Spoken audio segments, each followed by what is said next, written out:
Para namang sobrang laki nitong uniform na binili ni Mama sa akin. Mwah! Anak, patingin nga ako ng uniform mo. Ayan, saktong-sakto sa'yo, anak. Ang ganda mo, manong-mana ka talaga sa akin. Siyempre naman, Ma'am. Ganda talaga ng anak ko. Nay, masyado po atang malaki tong uniform na binili niyo sa akin. Naku, okay na yan para may magamit ka sa susunod na pasukan. Ma, nandiyan natin yung school service ko. Sige, umalis ka na, ito yung baon mo. Yak! Ba't yun galing? Ang arte mo, bibigay kay Kapitay. Charot na. Nay, yung sa akin po, Nay, nasan po yung baon ko? Naku, Pipay, huwag ka na magbaon. Dito ka na sa bahay kumain pag uwi mo mamaya.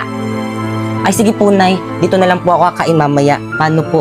Mauna na po ako, baka maiwan po ako ng service. Hep, hep, hep! Nay, bakit po? Teka, anong service? Si Bakay kang lang binayaran ko dun ah. Maglakad ka. Nang makatipid tayo, si Bakay ka kasi hindi pwede maglakad sa initan. Ikaw na lang. Sige po, Nay. Mahal! Mahal, asan ba kayo? May sasabihin ako. Si tatay ba yun? Tay, nandyan na po pala kayo, mano po. O, asan mama mo? Tay, bless po. O, ikaw, bakit ganyan suot mo? Sabi kasi ni Mama, pwede na daw ako magsuot ng ganito. Hindi pwede magpalit ka doon! Mahal! O Dado, mahal, ang aga mo naman. Magbihis kayo. Ha? Bakit saan tayo pupunta, Tay? May Christmas pa rin sa trabaho namin. Isama daw namin yung buong pamilya namin. Kaya magbihis na kayo. Dali, tara na. Isasama kami ni tatay sa Christmas party nila. Naku, bibilisan ko dito para makapagbihis na ako. Talaga, Tay? Excited na ako, maliligo na ako. Dalaga na talaga yung anak ko. Ganda-ganda. Manong-mano talaga sa akin. True. O siya, galingan mo sa Christmas party ng tatay mo ha, para marami ka mapamaskuhan. Yes. Mahal! Ano, okay na ba kayong dalawa? Ayos na ba kayo?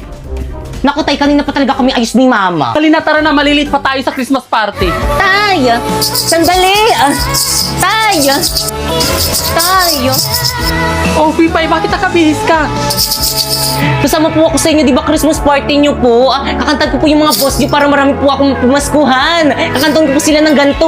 Jingle bells, jingle. Totoo ba maisasama natin si Pipay sa may Christmas party nila, Papa? Naku, baka mamay ubusin niya lang yung mga handa doon sa may Christmas party nila, Papa. Nakakaya sa mga katrabaho ni Papa. Uy, Dado, kausapin mo yung anak mo. Pipay, anak, may limit lang kasi ang pwedeng isama doon sa Christmas party sa trabaho ko. At saka maraming hugasin at labahan dito sa bahay. Hayaan mo, sa susunod anak, isasama ka na namin. Ganun po ba, Tay? Sige po. O siya, anak, alis na kami. Tara na. Bye. Ingat kayo na, ya.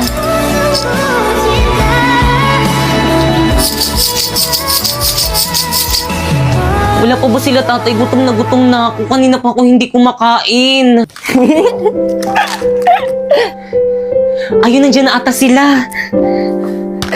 O anak, nag-enjoy ka ba sa party at nabusog ka? Opo, Tay. Ang dami ko na pamaskuhan sa mga katrabaho mo. Busog na busog pa ako, Tay. Thank you. Buti naman. Ang dami, oh. O, di ba na? Ang dami kong bagong dress, oh. O siya, itago mo na yung pinamaskuhan mo. Sige, Nay. Nay, gutom na po ako. Kanina pa po ako hindi nakain. O anak, pinabalot kita ng pagkain galing sa Christmas party ng tatay mo. Ay, Mari. Berna? Para sa akin ba to? Berna, ano ginagawa mo dito? Nabalitaan ko kasi sa mga kapitbahay natin ng Christmas party daw kayo sa may trabaho ni kumpare. Hindi nyo man lang ako inimbitahan. By the way, ito na yung dalang yung ulam. Oo, Mari, pero By the way, Maris, thank you dito, Uwi na ako. Bye. Na yung sa akin po.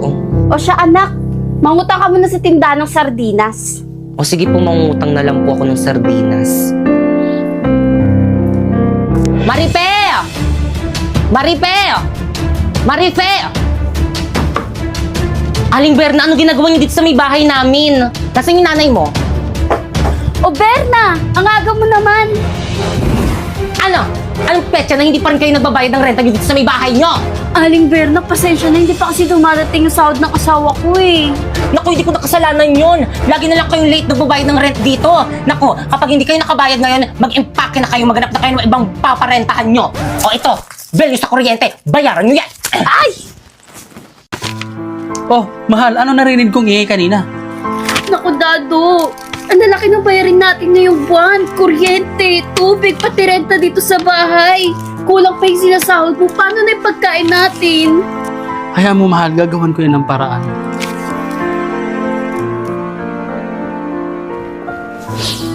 Mama, mag-ingat ka dun sa ibang bansa mamimiss kita. Mamimiss din kita, anak. Sobra-sobra. Mahal, sigurado ka na ba mangibang bansa ka na? Oo, mahal, kasi hindi mo nagawa ng paraan kung paano natin bayarin yung mga utang natin. Huwag ka mag-alala. Magpapadala ako agad. O mahal, mag-iingat ka doon. Mamimiss ko tong lugar na to. Nay, mamimiss kita. O siya, sige, aalis na ako. Mag-iingat kayo, ha?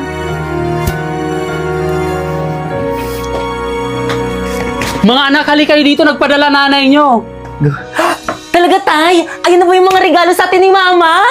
Naku, nakaka-excite naman. Ano kayo yung mga padalang regalo sa atin ni Nanay? O ito, para kay Bakikang.